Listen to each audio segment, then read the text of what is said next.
Yesterday, I did a video talking about Dan Slott. If you don't know who that is, I don't blame you. He's a comic book writer, most known for She-Hulk and Spider-Man.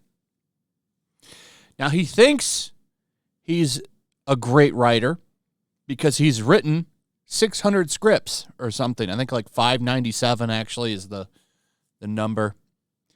I'm sorry, Mr. Slott. That doesn't make you a great writer because you have quantity over quality.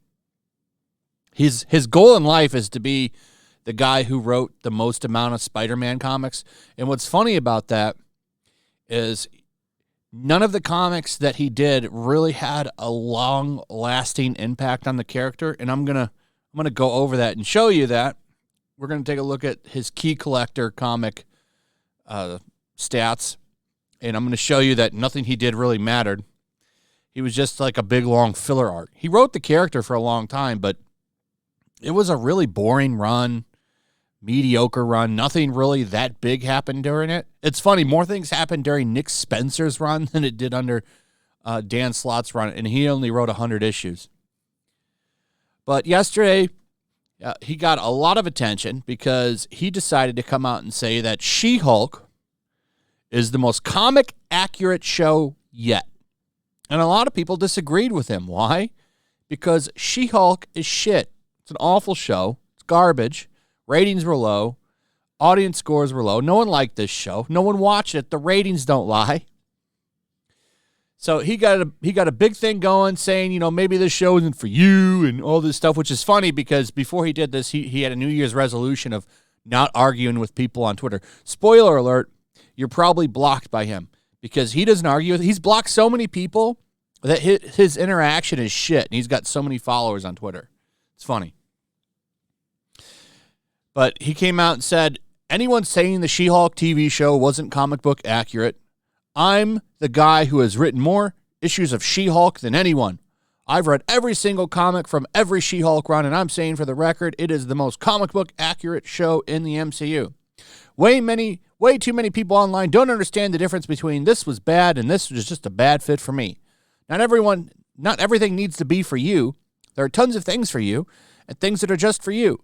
It's okay for some things to be for people who aren't you. And like I said yesterday, this is a funny thing to say because that's what people have been saying about all this trash SJW content, because everything needs to be for everybody should see themselves. Like, well, maybe it's just some things aren't for you. There's plenty of entertainment for everybody. Manga is a good example of this. There's something for everybody in manga. Not everything needs to be made for you. I agree with that statement. She-Hulk was a show made for everybody that doesn't like comics. I don't know who this show was made for. Nobody does. It was made for single cat lady women. He also made sure to get a misogynistic point in there, saying, oh, no one was mad about the stripper scene in Iron Man 1, but they're mad about the twerking scene in She-Hulk. This is speculation on my part. I don't think Dan Slott's ever been with a woman.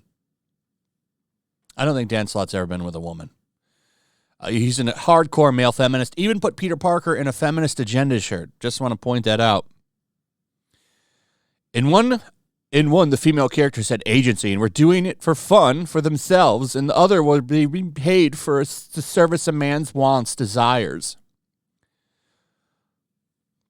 Yeah, that was funny. I remember when they panned down on She-Hulk's ass, like zoomed in on it while she was twerking. Yeah, I'm sure. So we don't need to get too much more into this. I want to show you what he did. So here, I saw a lot of people posting blocked by Dan Slott pictures yesterday, and this is why. So this was his reaction when he got criticism for what he said. When he got a lot of criticism for what he said. So people came in and he blocked them. I blocked a bazillion people today. I wonder why. Today was not a good day to try any wink, wink, I'm being sarcastic humor with me. If you somehow got swept up in my blocking spree, please have a friend reach out to me here, and I'll unblock you. Basically, if I'm caught in a firing line and your brand of humor is to sarcastically join in and fire some Nerf darts, I get it. But when I'm caught in a barrage, it can be hard to sort out a wacky friend from the creepy, obnoxious trolls. End of the day, I ran blockchains on the accounts of 3 very specific, widely followed, bearded white men with YouTube channels, and it pretty much all went away. So there's that. One of them was probably me. I'm just pointing that out, which is strange because I don't have a beard. I shave. So maybe he didn't block me. I don't know. I know he knows who I am because he hates his critics. Dan Slott hates criticism. Goes out of his way. Dan Slott pioneered the comic book industry attacking fans. 100% he did. He used to go into forums and argue with fans before social media was as big as it is now. He has a history of attacking critics and having big hissy fit baby pouts online when he doesn't get his way. He hates that I'm making this video right now, I promise you. Because he doesn't like anybody talking about him in a negative fashion. He doesn't. And it's funny. What's he doing right now? Arguing with people on Twitter. He's arguing with people on Twitter. He quote tweets this guy up here, right here. This guy deleted his tweet. When Deadpool does it, he's subtle. I have no idea what this guy said, this Death Knight guy, because Dan quote tweeted him to try to mock him. This was probably in reference to Deadpool probably doing some sexual humor or something. I don't know. He probably blocked this guy and then quote tweeted him too. That's another Dan Slott thing that he likes to do. But here he is arguing with people on Twitter after he made a New Year's resolution to not argue with people on Twitter. Right here, New Year's resolution, your time is valuable. Dan Slott argues and bullshits on Twitter so much that when he's he's late on books because of it, and he also has to have somebody come in and ghostwrite for him. So he'll outline it, and Christopher Yost will come in and fill in the bubbles. This is admitted in the Marvel documentary. I forget the name of it, but it's on Disney+. A lot of people covered it and talked about it. I think I made a video on it too, where they pretty much talk about how he tweets all day and doesn't finish his work. I don't understand why they put him up on such a pedestal. And like I've said about his Spider-Man run, there's nothing in Key Collector of really any value that he's written. Like here's his 157 results. Now he's written more than 157 books, but his Ren and Stimpy stuff, his Earthworm Jim book for some reason is worth $50. I don't know. I didn't even know he wrote Earthworm Jim. Here he is on Doc Samson. Wolverine, $160. 102.5. And this came with a free trading card. He wrote Nights into Dreams, Arkham Asylum, all $3. A She-Hulk #1 that's $20. It's because it's #1. A couple She-Hulks for $12, $3, $5, $15.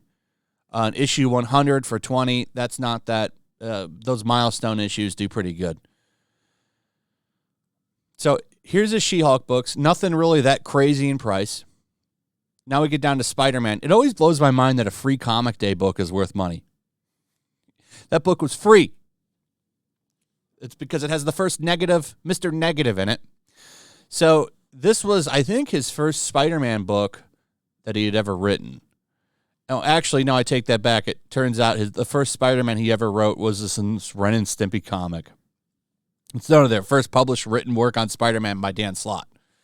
But it's his Spider-Man shit that I really want to show you. So right here, Swing Shift, Director's Cut 15. Here's this one. This is because it has the first full appearance of Mr. Negative for $25. And that's really, it's got a lot of issues. Here's $3. Here's $12. And that's because Eddie Brock becomes Anti-Venom. Here's one for $80. First cameo appearance of Anti-Venom. That's really worth $80. It's crazy. 15, 3, 15, 30. I don't know why this one's worth 30. It's got anti-venom in it. Maybe that's why. Stephen Colbert on the cover makes that worth 20. Amazing Spider-Man 620. This is a variant cover. That's why it's worth $120. It's because of that cover, not what happens in the story. A Grim Hunt is worth 5. Like, nothing in here is really breaking out. Like, here's Big Time. There's that. I think this is the stealth suit. Yeah. So that's why. Here's the variant cover. No, 651. Variant cover. That's why this is worth $100. We got this one, Flash Thompson, bonds with the Venom symbiote, which was an editorial thing probably. Still not worth that much. 10 years. This is a cool cover right here.